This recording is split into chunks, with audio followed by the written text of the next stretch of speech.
Friends and dear students, जैसा कि आप सब लोगों को ज्ञात है कि आपकी मैथमेटिक क्लासेस स्टार्ट हो चुकी हैं वाई रिसीसर, और उसमें आपके न्यू बैच स्टार्ट हो चुके हैं जिसमें class 9th 10th 11th and 12th की क्लासेस आपको प्रोवाइड की जा रही हैं।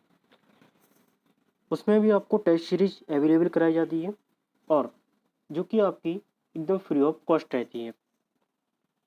यहाँ पे आपको अगर कोई भी डाउट आता है तो उसके लिए आप कमेंट बॉक्स में कमेंट कर सकते हैं और अपने डाउट को क्लियर कर सकती हैं।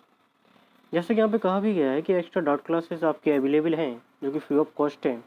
टेस्ट सीरीज भी आपकी फ्री ऑफ कॉस्ट है। तो यहाँ पे आज का टॉपिक क्या है? तो आज का टॉपिक है आपका कि अपन ने अभी तक प्रतिस्थापन विधि सीखी थी। कौन सी विधि सीखी थी? दो चरों के समीकरणों को हल करने के लिए प्रतिस्थापन विधि आपने सीख ली थी। तो आज क्या है? तो आज देखते हैं अपन की प्रतिस्थापन विधि, ये फर्स्ट नंबर पे। अगली विधि कौन सी है? तो अगली विधि हम अब देखेंगे विलोपन विधि। कौन सी विधि देखेंगे भाई? विलोपन और विधि। विलोपन विधि में करना क्या होता है? विलोपन विधि में भी आपको x का मान निकालना होता है और काय का मान निकालना होता है, y का मान निकालना होता है। और जो मान हमारे आ जाते हैं x और y के, वही हमारे क्या होते हैं? आंसर होते हैं। जैसा कि आपको पता है कि सबसे पहले हमें देखना है कि आज का मोटिवेशन क्वोट क्या है। तो आज का मोटिवेशन क्वोट है कि जीत और हार आपकी सोच पर निर्भर करती है। तो यहाँ पे अगर आप देखोगे तो दोस्तों आज का आपको मोटिवेशन क्वोट है कि जीत और हार ये आपकी सोच पर निर्भर करती है कि अगर आप मान लोगे तो आपकी हार है और ठान लोगे तो आपकी जीत है। तो कहने का उद्देश्य ये है कि कुछ भी काम करना कठिन नहीं है अगर उसे आप ठान लो तो। बस आपको आत्मविश्वास होना चाहिए कि हाँ, मैं ये काम कर सकता हूँ। तो आइए देखते हैं आज की क्लास और स्टार्ट करते हैं आज का क्वेश्चन नंबर फर्स्ट। पहला क्वेश्चन क्या है?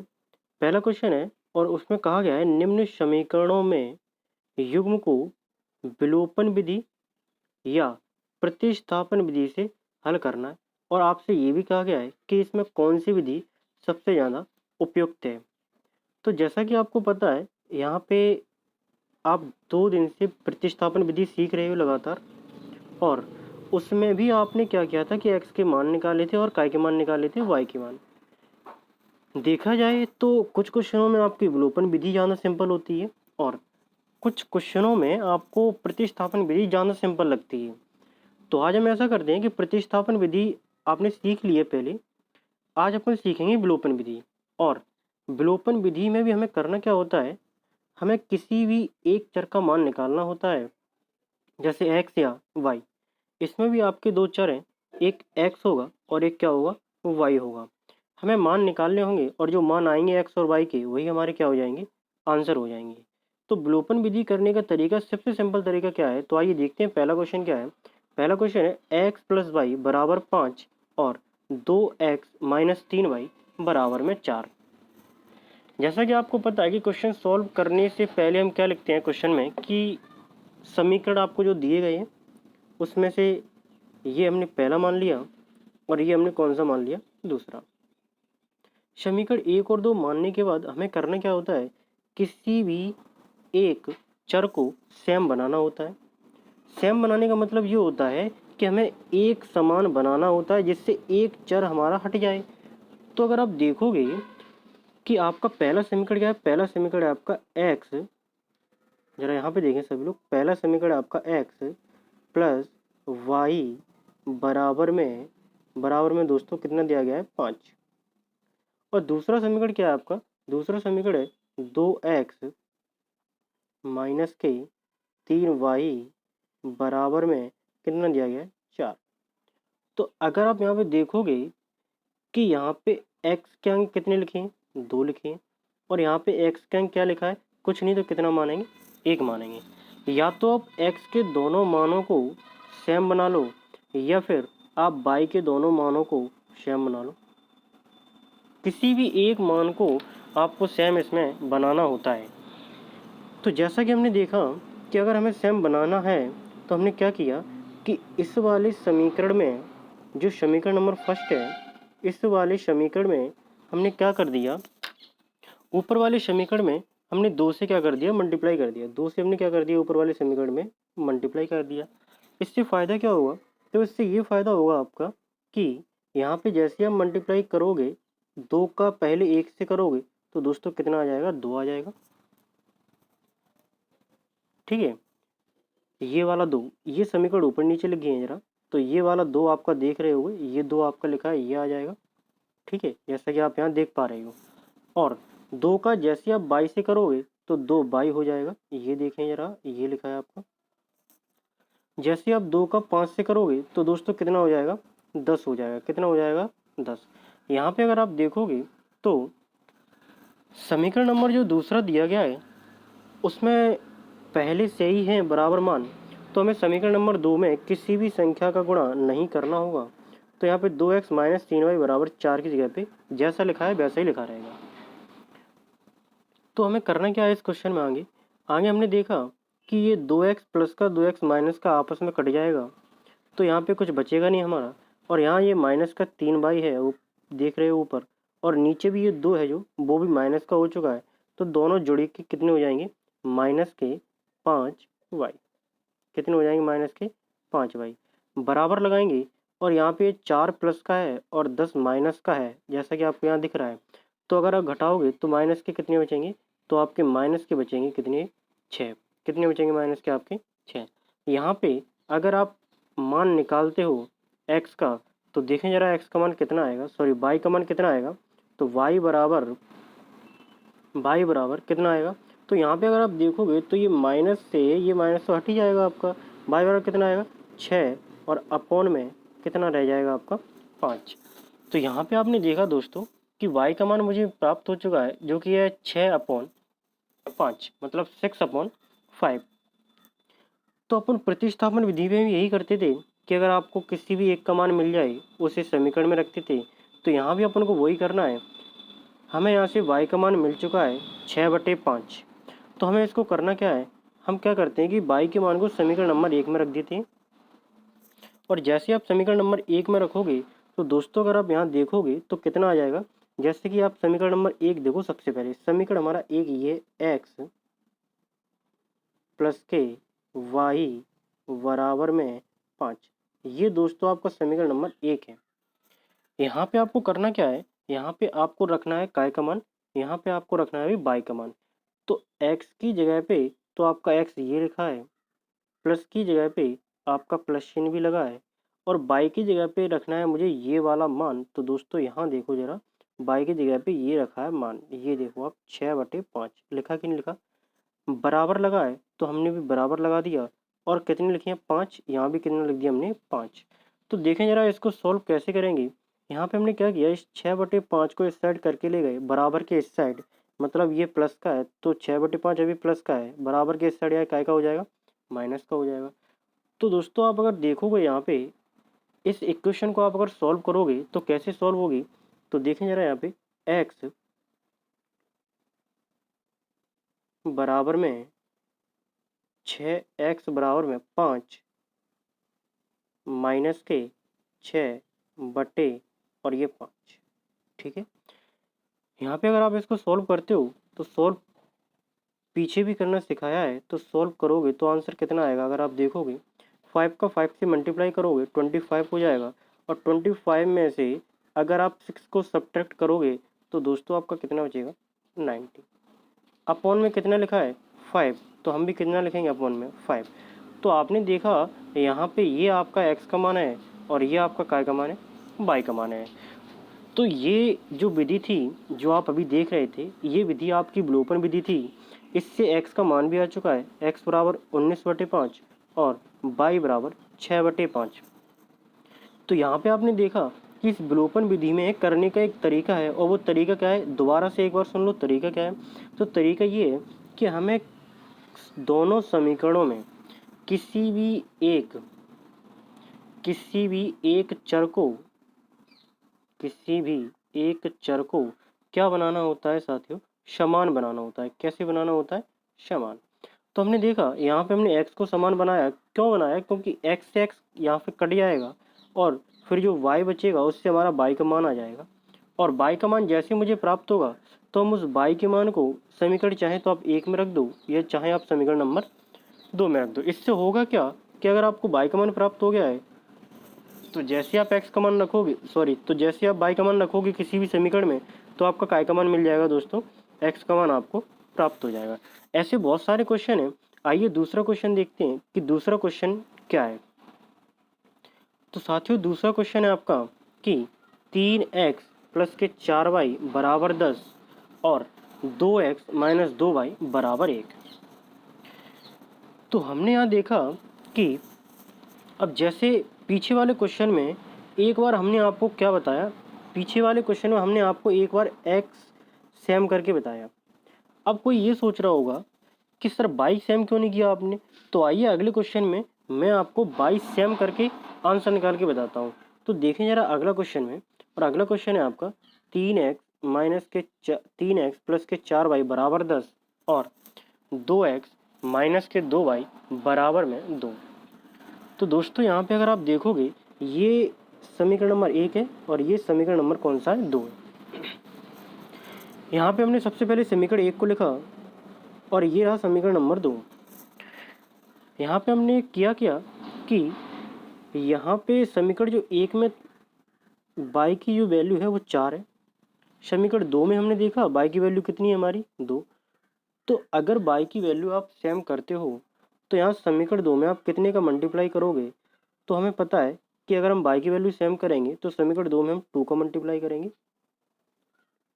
इक्वेशन 2 में अगर आप 2 का मल्टीप्लाई करते हो तो आपकी न्यू जो इक्वेशन बनेगी वो क्या बनेगी, तो सभी लोग देखेंगे। इक्वेशन फर्स्ट है, इक्वेशन फर्स्ट तो आपकी ये लिखी है as it is 3x plus के 4y इज इक्वल टू 10। यहाँ पे अगर आप सेकंड इक्वेशन में 2 का मल्टीप्लाई करते हो, क्योंकि तभी हमारी y की वैल्यू सेम हो पाएगी।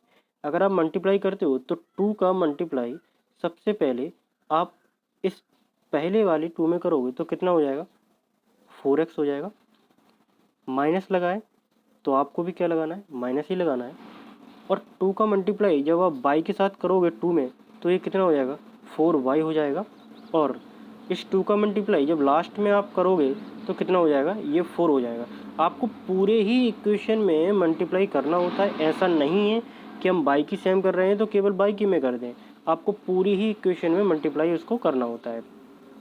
तो जैसा कि आप यहाँ देख पा रहे हो कि ये देखो जरा y की वैल्यू सेम हो चुकी है, और यहाँ पे आपने जैसे कि पीछे बताया गया है कि ये जो 4y है ये प्लस का है, ये जो 4y है ये काय का है, माइनस का।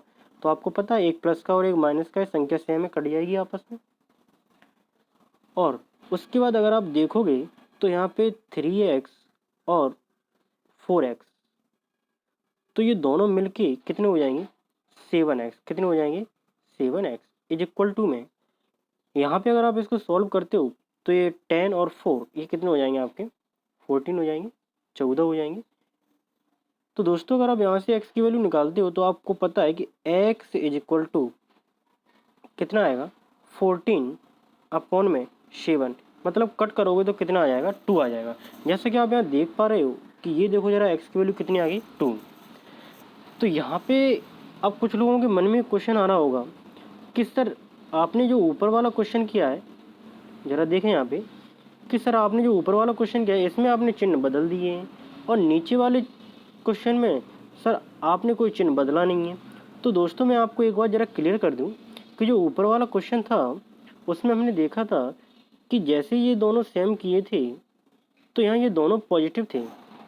अब ये दोनों पॉजिटिव है तो ये कटेंगे तो नहीं, अगर ये नहीं कटेंगे तो हमें ऐसी स्थिति में क्या लिखना होता है, जैसे कि आपको पता है ऐसी स्थिति में हम क्या लिखते हैं, घटाने पर। क्या लिखते हैं भाई, घटाने पर। और घटाने पर क्या करते हैं, घटाने पर भाई चिन्ह बदल जाते हैं। ये तो आपको पता है, आपने भाग में भी सीखा है, प्रतिस्थापन विधि में भी सीखा है आपने, ठीक है। और भी आप सीखते आ रहे हो कि भाई जब भी हम घटाते हैं तो हम क्या करते हैं, आपस में चिन्हों को बदल देते हैं। अगर चिन्ह प्लस होता है तो क्या हो जाता है, माइनस, और अगर माइनस होता है तो क्या हो जाता है, प्लस। जैसे कि आपको ऊपर वाले क्वेश्चन में दिख रहा होगा, ये प्लस का क्या हो गया, माइनस, यहाँ प्लस का क्या हो जाता है, माइनस हो गया। ठीक है, तो नीचे वाले क्वेश्चन में, ठीक है भाई, इसमें देखोगे तो यहाँ पे अगर देखा जाए ये तो पहले से ही प्लस और माइनस है, हमें चिन्ह बदलने की जरूरत ही नहीं है, तो ये तो अपने आप वैसे ही कट जाएगा। तो यहाँ पे आपने देखा ये दोनों जुड़ जाएंगे, क्योंकि हमने यहाँ घटाने पर तो लिखा नहीं है, अगर घटाने पर लिखेंगे तो चिन्ह बदलेंगे, अदरवाइज चिन्ह नहीं बदलेंगे। तो यहाँ पे 10 और 4 ये 14 हो जाएगा। तो जैसा कि आप देख रहे हो यहाँ एक्स की वैल्यू कितनी आ गई आपकी 2। तो यहाँ पे आपको करना क्या होता है, जैसे कि आप पीछे वाले क्वेश्चन में आपने किया है कि एक्स की वैल्यू अगर आपकी आ गई है तो उस एक्स की वैल्यू को या तो आप समीकरण 1 में रख दो या आप समीकरण 2 में रख दो, किसी भी समीकरण में रख दो, दोनों समीकरणों से आपका y का मान आ जाएगा। तो दोस्तों यहाँ पे हमने क्या किया कि इस x का जो वैल्यू है ये 2 जो हमारा आया है, इसको हम समीकरण नंबर 1 में रखेंगे। और समीकरण 1 में देखें जरा कैसे रखेंगे, तो सभी लोग यहाँ देखें एक बार कि कैसे रखना है।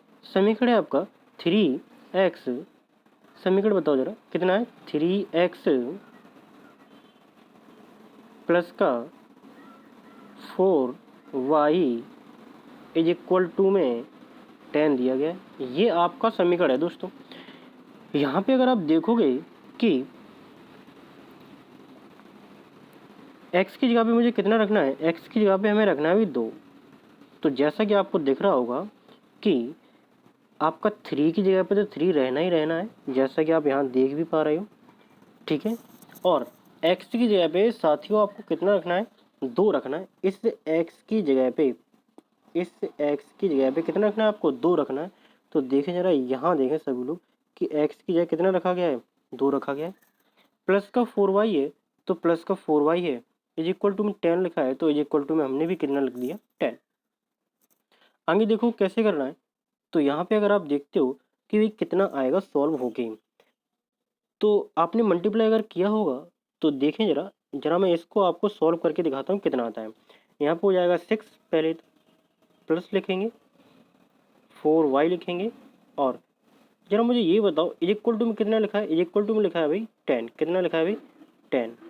यहाँ पे अगर आप देखते हो कि अगर 6 को इस साइड लेके जाते हैं काय का हो जाएगा माइनस का, तो 4y इज इक्वल टू में 10 माइनस के 6, 10 माइनस के 6। यहाँ पे अगर आप घटाते हो 10 में से 6 घटाओगे तो कितना बचेगा, ये आपका 4 बचेगा। कितना बचेगा 4। तो साथियों अगर आप देखोगे तो कितना आ जाएगा 4y इज इक्वल टू में 4, कितना आ जाएगा 4y इज इक्वल टू में 4। अगर आप y की वैल्यू निकालोगे तो y की वैल्यू कितनी आ जाएगी, y की वैल्यू आप ऐसे लिखोगे y इज इक्वल टू में 4 अपॉन 4। ये वाला 4 ये लिखा है ऊपर और ये वाला 4 कहाँ जाएगा अपॉन में। तो अगर आप इसको सॉल्व करते भी हो तो 4 से 4 कटेगा और कितनी बार कटेगा भाई, ये आपका एक बार। तो आपने देखा कि y की वैल्यू कितनी आ गई 1, और x की वैल्यू आपकी कितनी आ गई है भाई, x की वैल्यू आपकी आ चुकी है 2 और y की वैल्यू आपकी आ चुकी है कितनी 1। तो जैसा कि आप यहाँ देख पा रहे हो कि x की वैल्यू 2 और y की वैल्यू 1। तो दोस्तों यहाँ पे ऐसा नहीं है कि आप घटाने पर करोगे तभी आपका आंसर आएगा। अगर आपको पहले से ही प्लस माइनस मिल रहा है तो आप घटाओगे नहीं, वैसे ही सीधे डायरेक्ट काट दोगे तब भी आपका आंसर सही आएगा। और ऐसा भी कोई कंडीशन नहीं है कि आप x की वैल्यू बराबर करो तो ही आपका आंसर आएगा। यहाँ पे आप y की वैल्यू सेम करोगे तब भी आपका आंसर करेक्ट ही आएगा। तो जैसा कि आप अगला क्वेश्चन देखोगे, और अगला क्वेश्चन ये है, अगले क्वेश्चन में क्या कहा गया है, अगले क्वेश्चन में कहा गया है 3x प्लस माइनस के 5 बाई माइनस के 4 बराबर 0, 9x इज इक्वल टू में 2y और प्लस का 7। तो यहाँ आपने देखा कि जो समीकरण आपको सेकंड वाला दिया है ये थोड़ा सा सही से नहीं दिया गया है। मतलब सही से कहने का मतलब हमारा ये है कि यहाँ पे अब पीछे जो आप क्वेश्चन कर रहे थे उसमें होता क्या था कि बराबर के इस साइड अचर पद होते थे। कौन से पद होते थे भाई, अचर पद। और जो अभी आप क्वेश्चन देख रहे हो इसमें भाई बराबर के इस साइड अचर पद तो है ही नहीं है, बराबर के इस साइड है भाई अचर पद। तो यहाँ पे इस क्वेश्चन में हमें करना क्या होगा कि हमने देखा ये जो हमें समीकरण दिया गया है, तो सबसे पहले इस समीकरण को हमने क्या किया, सही से करने की कोशिश की लिखने की। तो जब सही से आप लिखोगे तो कितना आएगा जरा सभी लोग यहाँ देखें, अगर आप इस वाले को सही से लिखोगे पहले तो देखें जरा कितना आएगा, 9x, कितना आएगा 9x, ठीक है, माइनस के, भाई माइनस क्यों आया, क्योंकि हम इसको इस साइड लेके आएंगे, 2y और इज इक्वल टू में कितना है भाई 7। तो ये समीकरण आप जैसा कि यहाँ पे देख रहे हो, और अगर आप इस वाले को सही करते हो, इस वाले समीकरण को सही करोगे तो ये वाला समीकरण तो बहुत ही सिंपल सा है सही करने के लिए। यहाँ पे केवल आप इस वाले जो 4 को इस साइड जैसे ही लेके जाओगे तो ये माइनस का है, काय का हो जाएगा, प्लस का हो जाएगा। तो यहाँ पे अगर आप देखोगे तो समीकरण बनेगा क्या, तो आपका समीकरण ये बनेगा 3x माइनस के 5y। सभी लोग यहाँ देखें, एक बार फिर से देखें कि समीकरण क्या बनना है, तो 3x माइनस के 5y इज इक्वल टू में 4, ये बनेगा समीकरण। और ऊपर वाला तो आपको पता है 9x माइनस के 2y इज इक्वल टू में 7। ये दो समीकरण आपके बन चुके हैं। इन दोनों समीकरणों को आपको कौन सी विधि से हल करना है, तो इन दोनों समीकरणों को आपको विलोपन विधि से हल करना है। विलोपन विधि से आपको हल करोगे तो भाई देखें जरा कि कितना आएगा। तो यहाँ पे अगर आप हल करते हो विलोपन विधि से तो आपने करना क्या है कि समीकरण 1 में 3 का गुणा करके समीकरण 2 में से घटाने पर। तरीका वही है पुराना वाला कि हमें कोई भी एक अचर को कोई भी एक चर को सेम बनाना होता है। तो यहाँ पे हमने देखा कि ये जो आपका समीकरण दिख रहा है, ये वाला समीकरण, ये समीकरण आपका ये लिखा है, ठीक है भाई। और समीकरण 1, अब इसमें आपने 3 का गुणा किया है। भाई जब मुझे ये बताओ यहाँ पे अगर आप देखोगे कि भाई 3x है, अब हम इसे 9 बनाने की कोशिश करते हैं, तो जब आप 9 बनाओगे तो क्या समीकरण 1 में 3 का गुणा नहीं करोगे क्या? तो यहाँ पे समीकरण 1 में अगर आप 3 का गुणा करते हो और ये जो गुणा आप करोगे ये एक संख्या में नहीं करना पड़ेगा, ये पूरे ही समीकरण में आपको करना है गुणा। तो सबसे पहले हमने देखा कि समीकरण 2 जो लिखा था हमारा, समीकरण 2 हमारा ये लिखा है, ठीक है।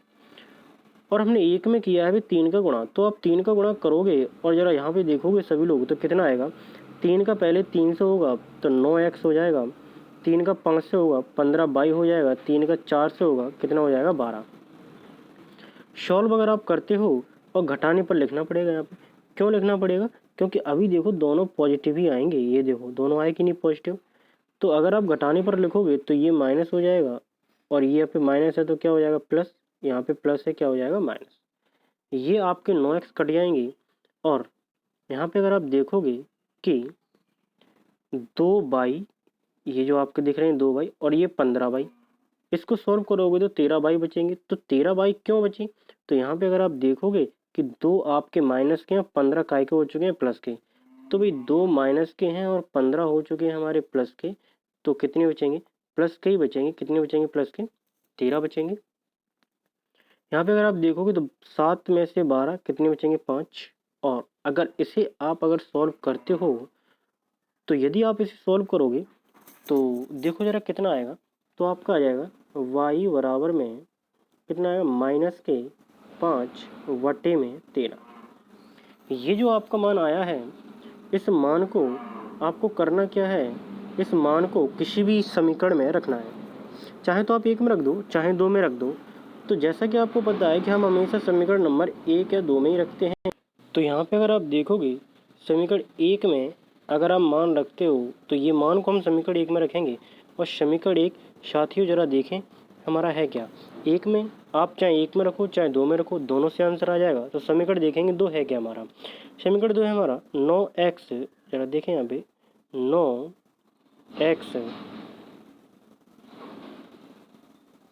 माइनस के 2y बराबर में 7। यहाँ पे आप देखेंगे कि 9x की जगह पे तो हम 9x को लिखेंगे क्योंकि हमें x का मान तो पता ही नहीं है, वही तो निकालना है।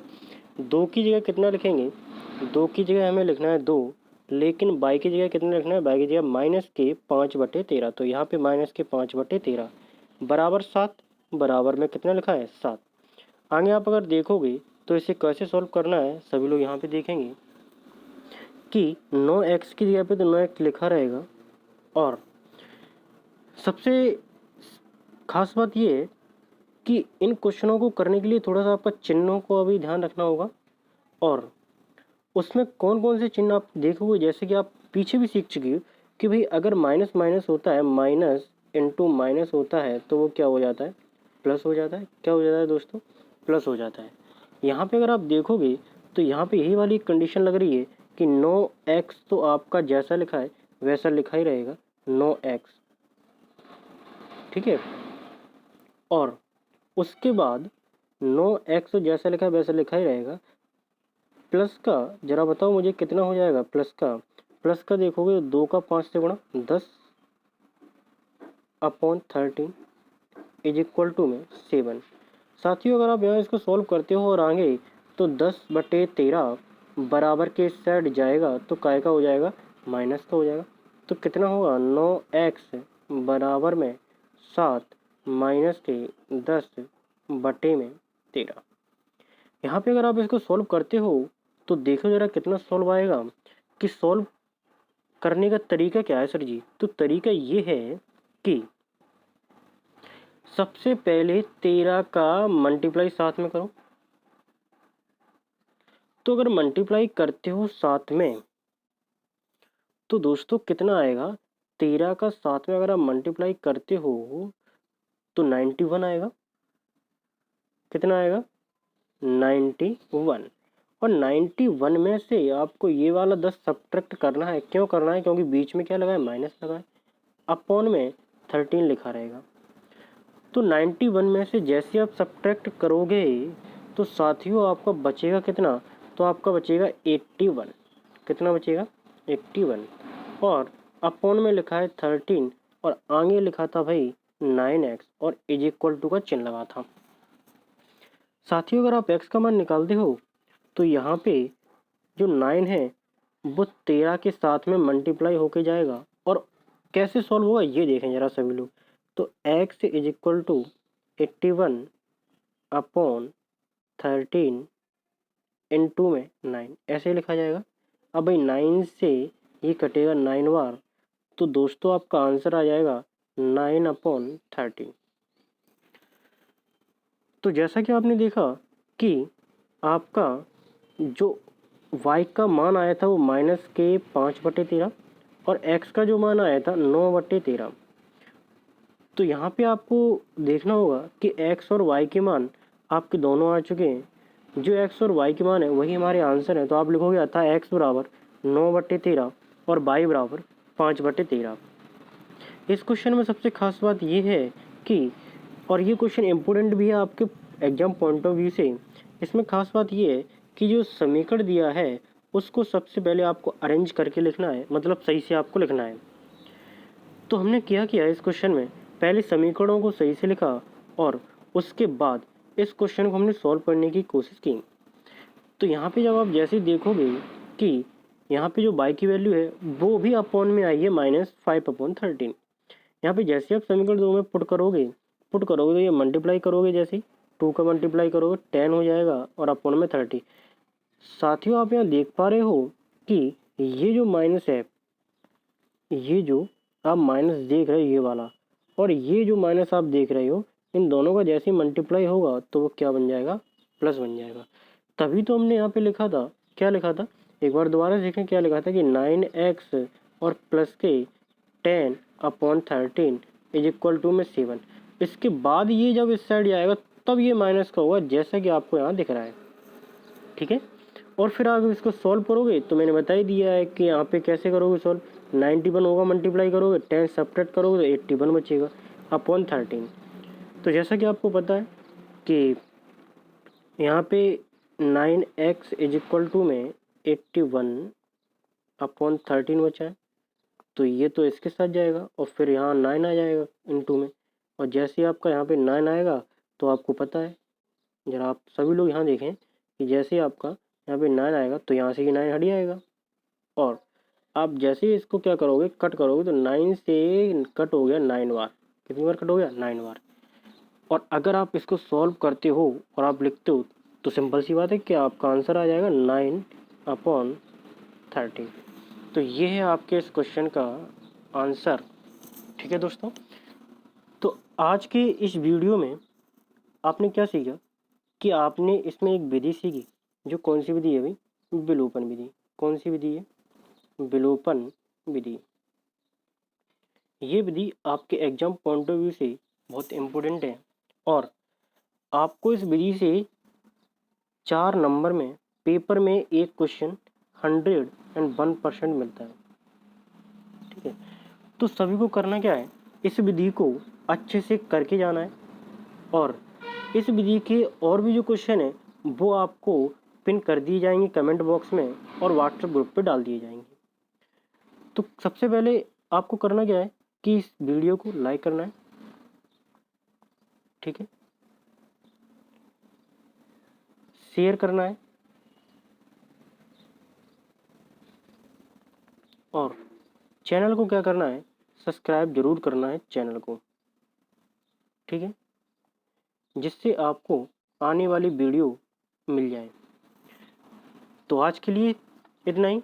कल दोबारा फिर से देखेंगे कि आपके आगे के जो क्वेश्चन हैं वो और कैसे किए जाएंगे और उन्हें क्वेश्चन को भी आपको विलोपन विधि से ही करना है। कल की जो क्लास होगी वो बहुत ही शानदार होगी और उसमें से आपके एग्जाम में क्वेश्चन आने के बहुत ज़्यादा चांसेस रहते हैं।